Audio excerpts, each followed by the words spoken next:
أما بعد أعوذ بالله من الشيطان الرجيم بسم الله الرحمن الرحيم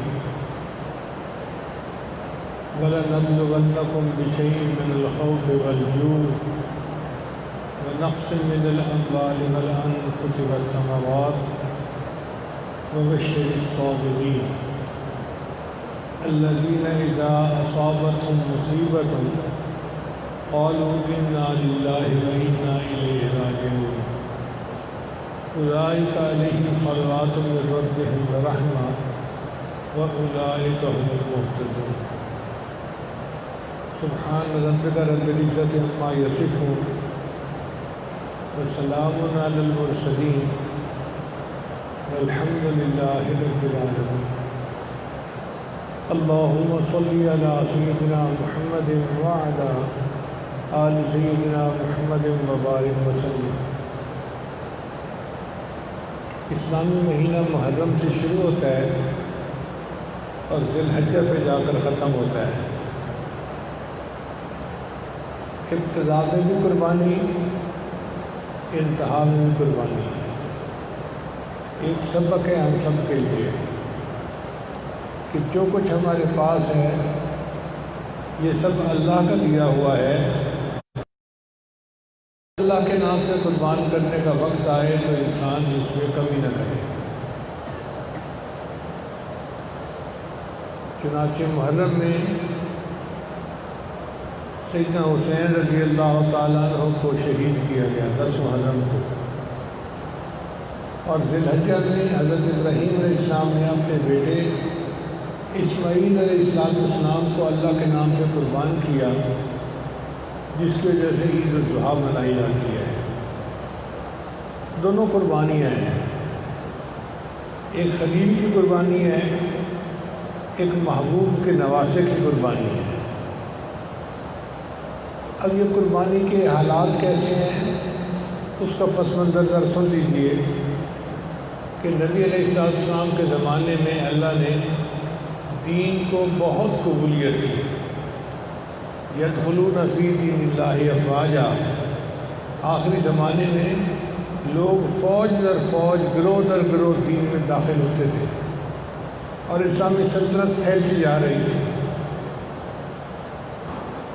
جب نبی علیہ السلام نے پردہ فرمایا، اب فتنوں نے سر اٹھایا۔ ابوبکر صدیق رضی اللہ عنہ خلیفہ اول بنے، اور سب سے پہلا فتنہ جو پیش آیا وہ مانعین زکوٰۃ کا تھا کہ کچھ لوگ ایسے تھے جو کہنے لگے ہم زکوٰۃ بیت المال میں جمع نہیں کروائیں گے، اپنے علاقے میں خود تقسیم کر دیں گے۔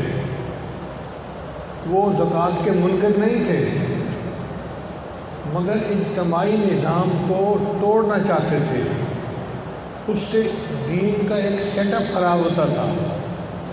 تو وہ صدیق نام ان کے خلاف ڈٹ گئے، فرمایا یہ کیسے ہو سکتا ہے کہ نبی اسلام کے دین میں کمی ہو اور میں زندہ رہوں۔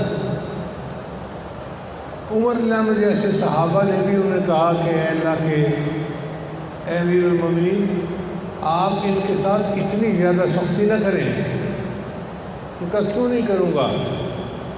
اگر یہ بیل، اگر یہ اپنا جانور مال زکوٰۃ میں دیتے تھے اور اس کی رسی نہیں دیں گے تو میں اس پر بھی ان کے ساتھ قتال کروں گا۔ میں دین کو اسی حال میں رکھوں گا جس حال میں نبی اسلام چھوڑ کر گئے۔ ایُنقص وأنا حی، یہ کیسے ہو سکتا ہے کہ دین میں نقص آ جائے اور میں زندہ رہوں؟ یہ سیدنا صدیق گنانوں کی نسبت اتحادی تھی نبی اسلام کے ساتھ کہ انہوں نے دین کو بالکل اسی طرح برقرار رکھا۔ پھر اس کے بعد ایک نیا فتنہ شروع ہوا جھوٹی نبیوں کا۔ مسلمہ کذاب ایک جھوٹا نبی تھا، اس نے نبوت کا دعویٰ کر لیا اور بہت سارے لوگ اس کے ساتھ مل گئے۔ تو سیدنا صدیق گنانوں نے حضرت خالد بن ولید عنہ کو اس کی سرکوبی کے لیے بھیجا، بہت سارے مسلمان شہید ہوئے۔ بہرحال اللہ نے مہربانی کی کہ یہ فتنہ بھی ختم ہو گیا۔ پھر خوارج نے سر اٹھایا۔ یہ عجیب لوگ تھے جو کہتے تھے کہ کبیرہ گناہ اگر کسی سے ہو جائے تو وہ کافر بن جاتا ہے، اور وہ حضرت علی عنہ کے بڑے مخالف تھے۔ بہرحال یہ سلسلہ اسی طرح چلتا رہا۔ سیدنا عمر رضی اللہ عنہ کی خلافت آئی۔ عمر رضی اللہ عنہ کی خلافت میں اللہ نے اس دین کو خوب پھیلایا، چنانچہ کسریٰ بھی فتح ہوا، قیصر بھی فتح ہوا، اور اللہ کے دین کی جو سرحدیں تھیں وہ بہت بڑھتی چلی گئی۔ علامہ اقبال نے کہا، تھمتا نہ تھا کسی سے سیل رواں ہمارا، جدھر جاتے تھے فتح قدم چومتی تھی۔ حضرت عمر رضی اللہ عنہ کی خلافت کا زمانہ بہت پرسکون، پرامن اور بہت دین کی یعنی وسعت کا گزرا ہے۔ پھر اس کے بعد سیدنا عثمان غنی رضی اللہ عنہ خلیفہ بنے، یہ تیسرے خلیفہ راشد تھے۔ ان کے زمانے میں فتوحات اسی طرح جاری رہی، افریقہ فتح ہوا اور کہاں تک اسلامی سرحدیں پھیلتی چلی گئی۔ اللہ نے اسلام کو بڑی شان و شوکت عطا فرمائی۔ سیدنا عثمان غنی عنہ کے آخری سالوں میں کچھ فتنہ گر لوگوں نے ایک فتنہ برپا کر دیا اور سیدنا عثمان غنی عنہ پر اعتراضات کرنے شروع کر دیے۔ ایسے اعتراض جن کے پیچھے حقیقت نہیں تھی، بس غلط فہمیاں تھیں۔ بہرحال یہ فتنہ اتنا بڑھا کہ سیدنا عثمان غنی عنہ کو شہید کر دیا گیا۔ اس کے بعد حضرت علی عنہ خلیفہ بنے، مگر حضرت علی عنہ کا پورا دور خلافت جو تھا وہ جنگوں کی نظر رہا۔ ایک طرف حضرت علی عنہ تھے اور دوسری طرف سیدنا امیر معاویہ رضی اللہ عنہ تھے۔ سیدنا امیر معاویہ رضی اللہ عنہ کا موقف یہ تھا کہ پہلے قاتلین عثمان کو سزا دی جائے، پھر آپ خلیفہ بنے۔ حضرت علی عنہ فرماتے تھے کہ مجھے اپنے قدم جمانے دو، پھر میں ان سے حساب لے لوں گا بعد میں۔ تو بہرحال یہ اختلاف بڑھا۔ حدیث مبارکہ میں نبی علیہ السلام نے فئتین عظیمتین، دو بڑے گروہ ہوں گے جن کے درمیان جنگ ہوگی، اس کی آپ صلی اللہ علیہ وسلم نے پہلے سے بشارت عطا فرما دی تھی۔ تو دونوں طرف چونکہ صحابہ تھے تو نبی علیہ السلام نے ان کو فئتین عظیمتین کا لفظ فرمایا۔ یہ نبی علیہ السلام کے الفاظ ہیں۔ بہرحال پھر ایک وقت آیا کہ حضرت علی عنہ بھی شہید کر دیے گئے۔ اس کے بعد سیدنا حسن رضی اللہ تعالیٰ عنہ نے اپنی خلافت کا حق جو تھا وہ حضرت امیر معاویہ رضی اللہ عنہ کو دے دیا۔ یہ ان کی قربانی بہت بڑی تھی، اور امن کے لیے اتنی قربانی دینا یہ ایک مثال ہے شریعت کے اندر۔ سیدنا امیر معاویہ رضی اللہ تعالیٰ نے 20 سال حکومت کی، بہت مدبر تھے، سمجھدار تھے، اور اللہ نے ان سے وسعت کا کام لیا۔ حضرت عمر رضی اللہ عنہ کے زمانے میں جو دین کو وسعت مل رہی تھی وہ سیدنا امیر معاویہ کے زمانے میں بھی اسی طرح جاری رہی۔ انہوں نے 20 سال حکومت کی۔ جب 10 سال گزرے تو ایک صحابی تھے حضرت مغیرہ بن شعبہ رضی اللہ تعالیٰ عنہ۔ یہ بڑے جلیل القدر صحابی ہیں جنہوں نے درخت کے نیچے بیعت رضوان کی تھی۔ لقد رضی اللہ عن المؤمنین اذ یبایعونک تحت الشجرہ، انہوں نے وہ شجرہ والی بیعت کی ہوئی تھی۔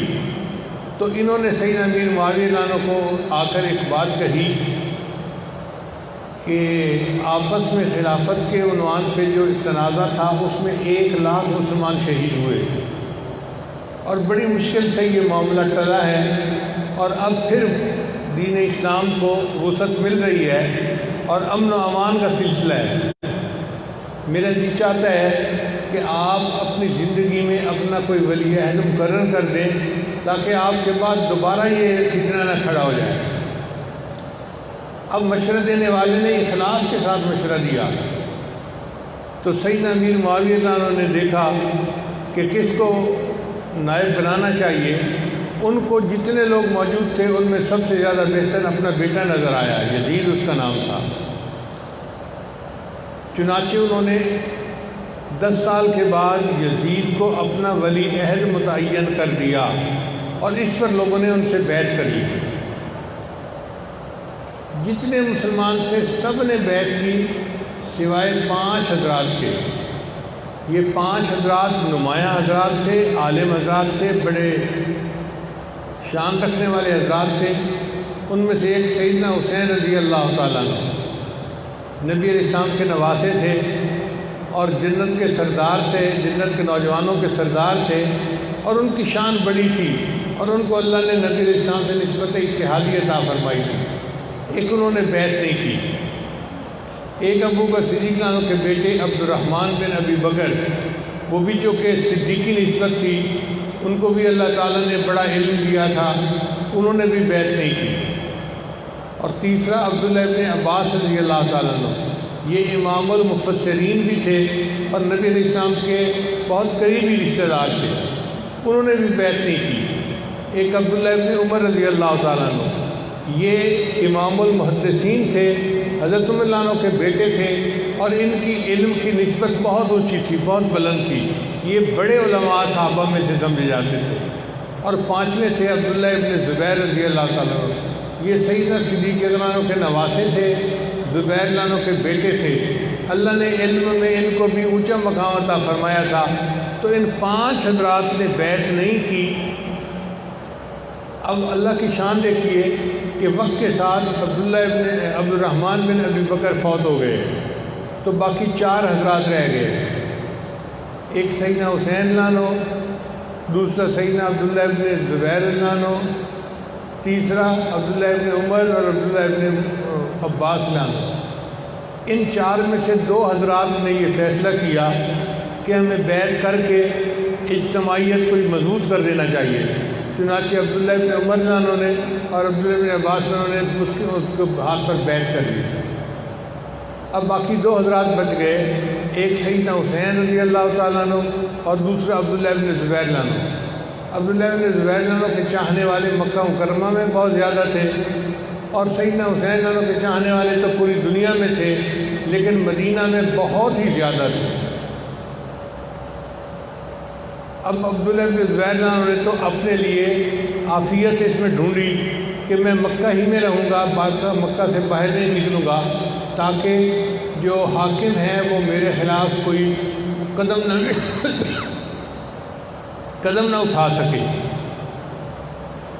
اور انہوں نے سیدنا حسین عنہ کو بھی یہی مشورہ دیا کہ آپ جائیں اور جا کے مدینہ طیبہ کے اندر رہیں، آپ کے جانثار لوگ موجود ہیں، آپ کو وہاں کوئی ہاتھ بھی نہیں لگا سکتا، آپ اپنی آرام کی زندگی گزاریں گے۔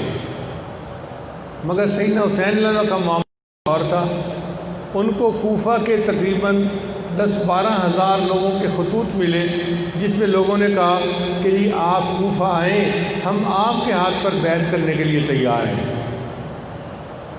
اب سیدنا حسین عنہ کے سامنے اتنے ہزاروں لوگوں کے خط تھے جس کہ مجھے ان لوگوں سے بیعت لے لینی چاہیے۔ اس کے لیے انہوں نے مسلم بن عقیل رضی اللہ عنہ کو بھیجا کہ آپ کوفہ جائیں اور جا کے وہاں کے حالات معلوم کریں۔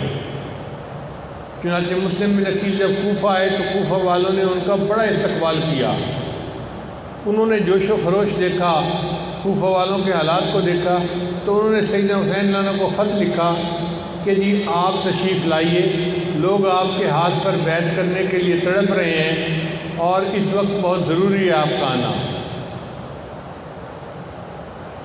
جب حاکم وقت کو پتہ چلا کہ کوفہ کے لوگ تو سیدنا حسین عنہ سے بیعت کرنا چاہتے ہیں، تو اس نے کوفہ کے حاکم کو بدل دیا، ابن زیاد کو کوفہ کا گورنر بنا دیا۔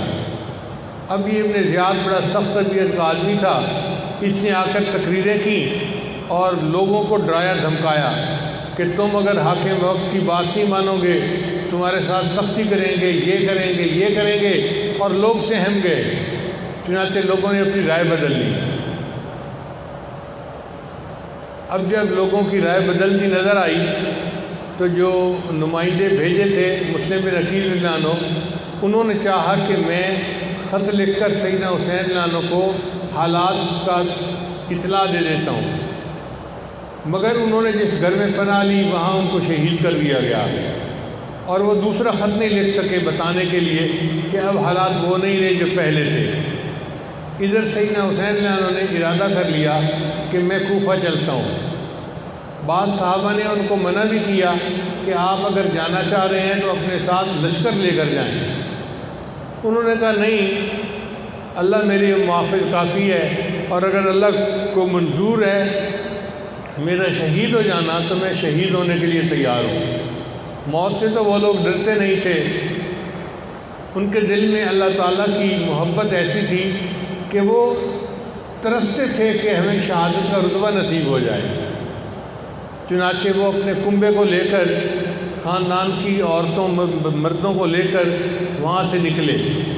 جب کوفہ کے قریب پہنچے تو ابن زیاد نے ایک شخص تھا، اس کا نام تھا شمر، وہ بہت ہی شقی القلب بندہ تھا، اس کو بھیجا اور اس کو کہا کہ جا کے تم ان سے بیعت لو اور اس قصے کو ختم کرو تاکہ یہ معاملہ ختم ہو جائے۔ جب باقی سارے لوگ مجھ سے بیعت کر چکے ہیں تو پھر صرف یہ 100 بندے ہیں گھر کے، تو اس گھرانے کو بھی بیعت پہ آمادہ کر لیا جائے۔ چنانچہ وہ ہزاروں کا لشکر لے کر آیا اور ایک گھرانے کے تقریباً 100 کے قریب بندے ایک جگہ پر خیمہ لگائے ہوئے تھے، خیمے کا گھیرا کر لیا، اور اس کے بعد انہوں نے ان کے کھانا پینا سامان جو پانی تھا وہ بھی بند کر دیا۔ یہ محاصرہ کئی دن جاری رہا۔ سیدنا حسین جناب نے 3 شرطیں پیش کی۔ فرمایا ایک شرط تو یہ ہے کہ مجھے یزید کو خود ملنے دیا جائے۔ اس نے کہا ملنے دیا جائے گا، پہلے بیعت کریں بعد میں ملاقات ہوگی۔ انہوں نے فرمایا بیعت کا ہی تو مسئلہ ہے، اگر بیعت کر لی تو پیچھے تو پھر جھگڑا ہی کوئی نہ رہا۔ اس نے کہا نہیں، یہ شرط نہیں میں مانتا۔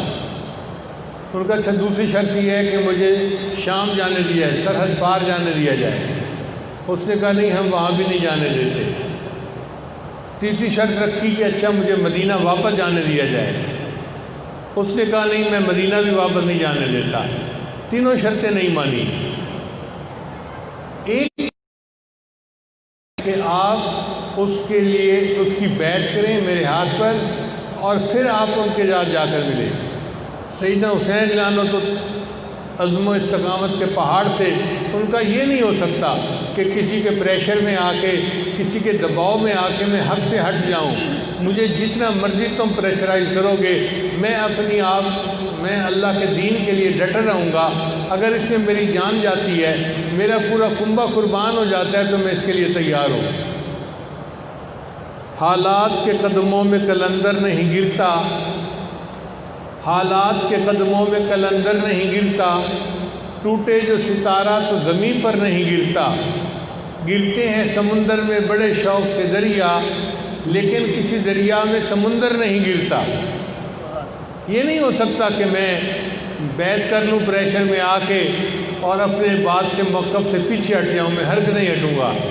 چنانچہ اس پر وہ جو مخالفین تھے انہوں نے تلواریں لے لی اور آپس میں ایک دوسرے کے ساتھ مقابلہ شروع ہو گیا۔ اب یہ مقابلہ چند گھنٹوں کی بات تھی۔ چند گھنٹوں کے اندر سیدنا حسین لانو کے جتنے بھی ساتھی تھے سب کے سب شہید ہو گئے۔ مخالفین کے لشکر میں ایک صاحب تھے، ان کا نام تھا حر۔ ان کے بارے میں کتابوں میں لکھا ہے کہ وہ آ کر سیدنا حسین لانو کے ساتھ مل گئے اور انہوں نے بھی سیدنا حسین لانو کے ساتھ مل کر شہادت کا جام نوش کیا۔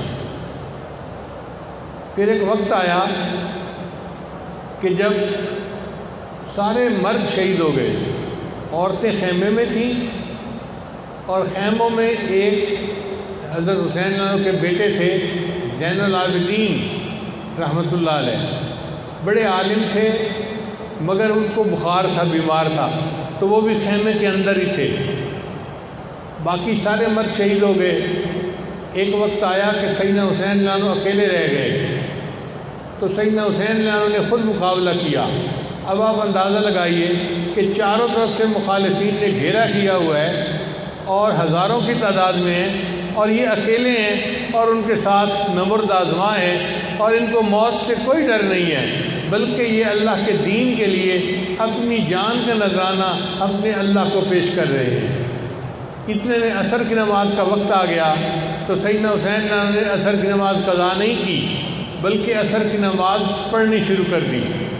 وہ جانتے تھے کہ نماز کتنی اہم ہے کہ عین حالت جنگ میں بھی اس کو قضا نہیں کر سکتے، اس کو پڑھنا ضروری ہے۔ وہ سجدے کی اہمیت کو جانتے تھے، چنانچہ وہی ہوا کہ جب وہ سجدے میں گئے تو مخالفین نے ان کو شہید کر دیا اور انہوں نے جام شہادت نوش کر لیا۔ تقریباً 72 لوگ تھے جنہوں نے اپنی جانوں کا نذرانہ پیش کیا، اور یہ قربانی بہت بڑی قربانی تھی۔ ابراہیم خلیل اللہ نے تو ایک بیٹے کی قربانی پیش کی تھی، اور نبی علیہ السلام کے نواسے نے پورے کنبے کی قربانی پیش کی۔ قربانی وہ بھی تھی، قربانی یہ بھی تھی۔ وہ قربانی بھی توحید کی یاد دلاتی ہے اور سیدنا حسین اللہ کی قربانی بھی توحید کی یاد دلاتی ہے۔ چنانچہ سیدنا حسین اللہ کی یہ قربانی تاریخ کا ایک حصہ بن گئی۔ شاعر نے کہا، کتنی خدمت کر گیا وہ جیتے جی اسلام کی، لاج رکھ لی اس نے اپنے نانا جی کے نام کی، دے گیا باطل کی وہ ساری فوجوں کو شکست، کھول کر رکھ دی اسلام کی، اس نے جو کرنا تھا وہ کر ہی گیا دین کے لیے، اس کو پرواہ ہی نہ تھی جیسے کبھی اعلام کی، روند ڈالی غیر کی ساری بھیانک ساز، روشنی پھیلا گیا وہ آخری پیغام کی، کربلا میں وہ کھڑا تھا استقامت کا پہاڑ، دھمکیاں ملتی رہیں گرچہ برے انجام کی۔ بہت کوشش کی گئی کہ وہ دباؤ میں آ جائیں، مگر سیدنا حسین رضی اللہ تعالیٰ عنہ تو استقامت کے پہاڑ تھے۔ انہوں نے ثابت کر دیا کہ ہرگز نہیں، جب مومن دین کے لیے قدم اٹھا لیتا ہے تو پھر اپنی جان کا نذرانہ بھی اپنے اللہ کو پیش کر دیتا ہے۔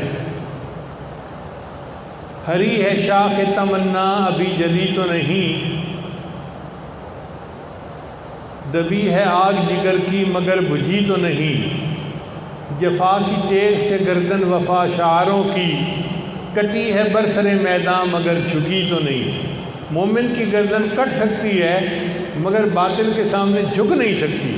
چنانچہ یہ درس تھا جو سیدنا حسین اللہ نے اپنی شہادت کے ذریعے اس امت کو دیا۔ حدیث مبارکہ میں آتا ہے کہ شہید کے خون کا پہلا قطرہ جب زمین پر گرتا ہے اللہ تعالیٰ اس کے سارے گناہوں کو معاف فرما دیتے ہیں۔ پھر حدیث مبارکہ میں آتا ہے کہ اللہ تعالیٰ جنتیوں سے جنت میں پوچھیں گے کہ کیا تمہیں کسی اور چیز کی ضرورت ہے؟ تمہیں کوئی چیز جو مزہ دیتی ہو اور نہ تمہارے پاس موجود ہو تو وہ چیز مجھے بتاؤ۔ تو جنتی کہیں گے نہیں یا اللہ، آپ نے جو دیا ہمیں ہر نعمت یہاں موجود ہے، بس ہمیں اور کسی چیز کی ضرورت نہیں ہے۔ مگر شہید اس میں کھڑا ہوگا اور شہید کہے گا کہ یا اللہ، نعمتیں تو ساری یہاں موجود ہیں، لیکن ایک نعمت وہ تھی کہ دنیا میں جب میں نے آپ کے نام پہ اپنی جان قربان کی تھی، جو لطف اور مزہ مجھے اس میں آیا تھا وہ مجھے جنت میں بھی نہیں آ رہا۔ تو میرا دل یہ چاہتا ہے اوہ یا ثم اقتل، مجھے آپ پھر زندہ کر دیں، پھر میں شہید کیا جاؤں، پھر زندہ کر دیں، پھر میں شہید کیا جاؤں۔ تو شہید کو اللہ تعالیٰ ایسی لذت عطا فرماتے ہیں کہ وہ جنت میں بھی تمنا کرے گا کہ مجھے زندہ کیا جاتا اور مجھے دوبارہ شہید کیا جاتا۔ چنانچہ حدیث مبارکہ میں آتا ہے قیامت کے دن اللہ تعالیٰ شہیدوں کو حکم دیں گے کہ شہید میرے عرش کے قریب آ جائیں۔ اگر کسی شہید کے راستے میں حضرت ابراہیم خلیل اللہ بھی کھڑے ہوں گے تو ابراہیم خلیل اللہ راستہ چھوڑیں گے تاکہ وہ شہید اللہ کے عرش کے قریب ہو جائے، اللہ کے عرش کے قریب ہو جائے۔ اللہ تعالیٰ شہید کو اتنا مقام عطا فرمائیں گے۔ اور امام قرطبی رحمۃ اللہ علیہ فرماتے ہیں کہ ہر بندے کی جب موت کا وقت آتا ہے تو ملک الموت اس کی روح کو قبض کرتے ہیں، لیکن جب شہید کی موت کا وقت آتا ہے تو اللہ تعالیٰ فرماتے ہیں ملک الموت کو، ملک الموت یہ میرا عاشق ہے، یہ میرے نام پہ قربان ہو رہا ہے، تو پیچھے ہٹ، اس کی روح کو میں قبض کروں گا۔ چنانچہ شہید کی روح کو اللہ رب العزت خود قبض فرماتے ہیں۔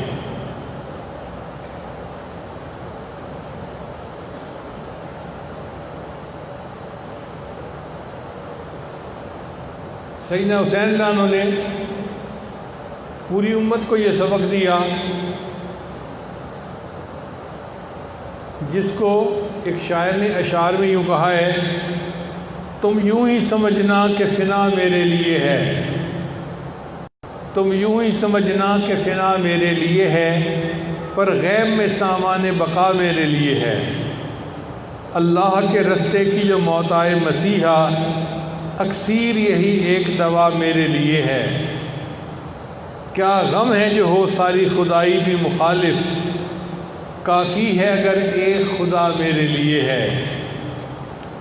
توحید تو یہ ہے کہ خدا حشر میں کہہ دے، یہ بندہ دو عالم سے خفا میرے لیے ہے۔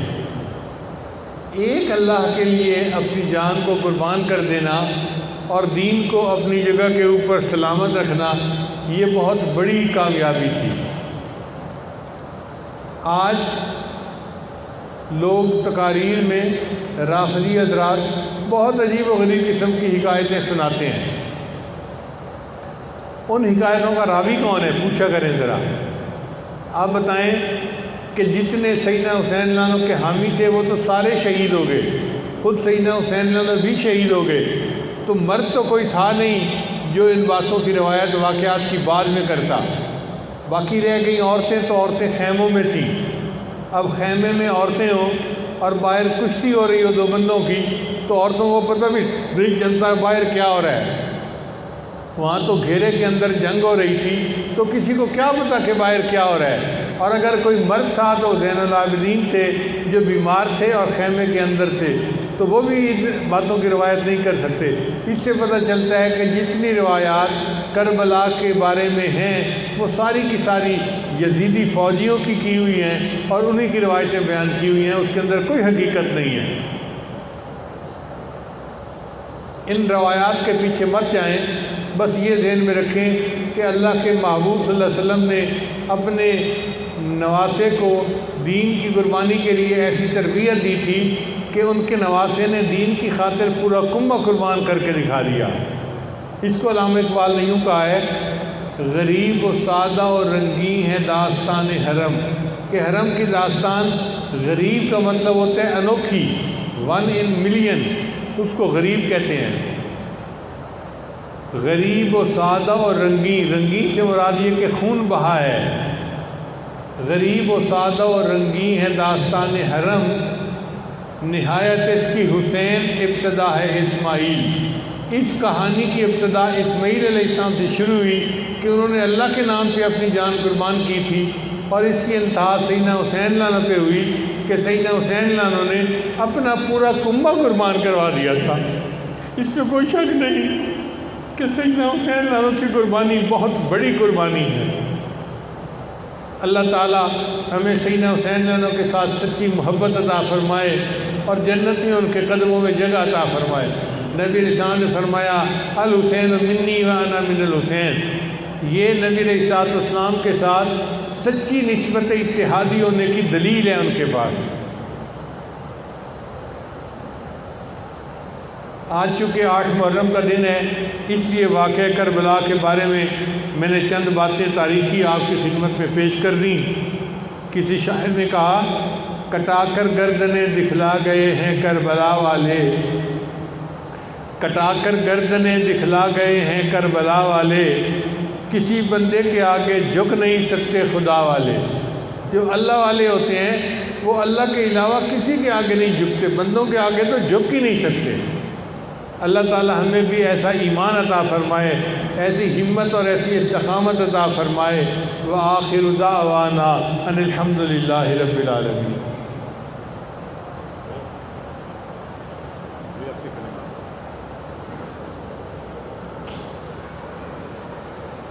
بہت سارے حضرات دور قریب سے بیٹھ کے لیے آئے ہوئے ہیں، یہ آج توبہ کے کلمات پڑھائے گا، آپ سچے دل کے ساتھ پیچھے پیچھے پڑھتے جائیے۔